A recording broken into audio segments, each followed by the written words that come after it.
नमस्कार।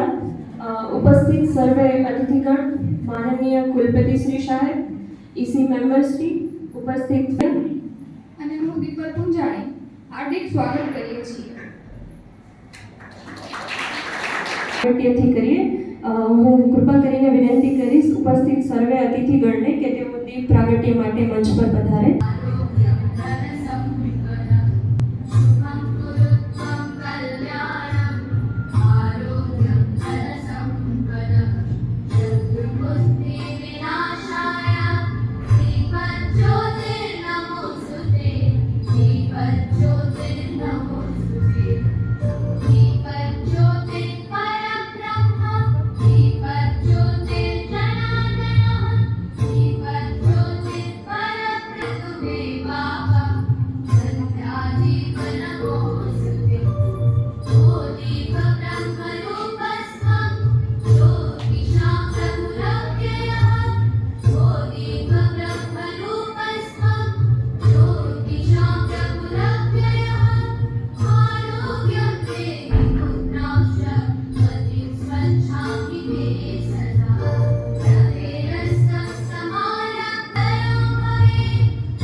Women development સેલનો એક મહત્વનો ઉદ્દેશ યુનિવર્સિટી ખાતે અભ્યાસ કરતી વિદ્યાર્થીનીઓમાં આરોગ્ય અંગેની જાગૃતિ કેળવાય એ અંગેનો છે।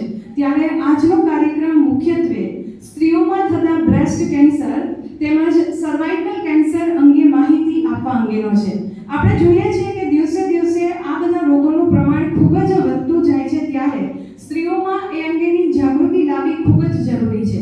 કારણ કે આપણે જોઈએ છીએ કે લેડીઝ જે સવારના ઘર એક લેડીઝની સાથે ઉઠે છે અને લેડીઝ સૂવે ત્યારે ઘર સૂવે છે, એટલે કે રાઉન્ડ ધ ક્લોક કામ કરનારી સ્ત્રીઓ હંમેશા પોતાના આરોગ્ય પ્રત્યે બેદરકારી દાખવતી હોય છે।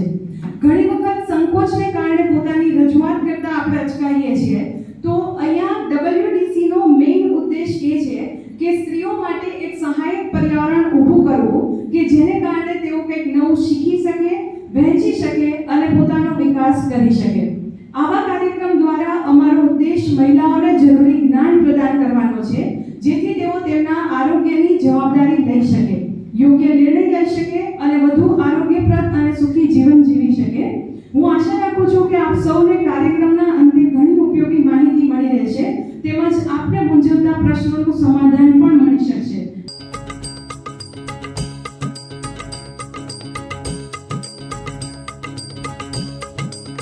યુનિવર્સિટીમાં દીકરીઓ અહીંયાના ફિમેલ સ્ટુડન્ટ્સ માટે બ્રેસ્ટ અને સર્વાઇકલ કેન્સર અવેરનેસ માટે એક સેમિનારનું આયોજન કરેલું। હું ડૉક્ટર રવિરાજ એમાં અવેરનેસ જાગૃતિ માટેના અભિયાનનું નોલેજ શેર કર્યું।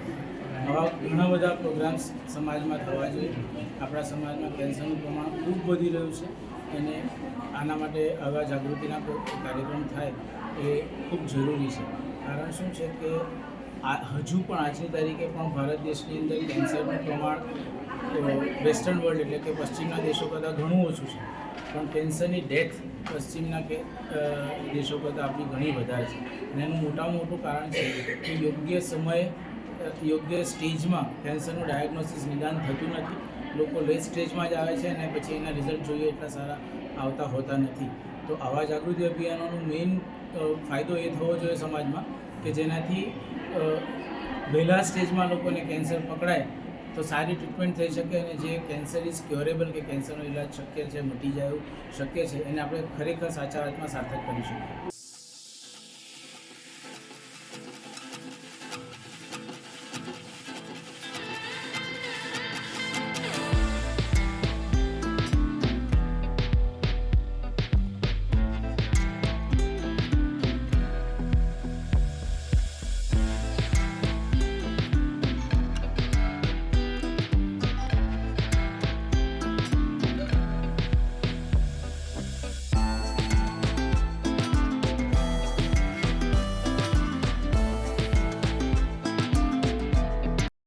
હવે ઓલમોસ્ટ દરેક ગામમાં 5-15 કેસ તો કેન્સરના હશે જ, બરાબર. સિટીઝની અંદર દરેક સોસાયટીમાં એકાદ બે પેશન્ટ તો કેન્સરના હશે જ.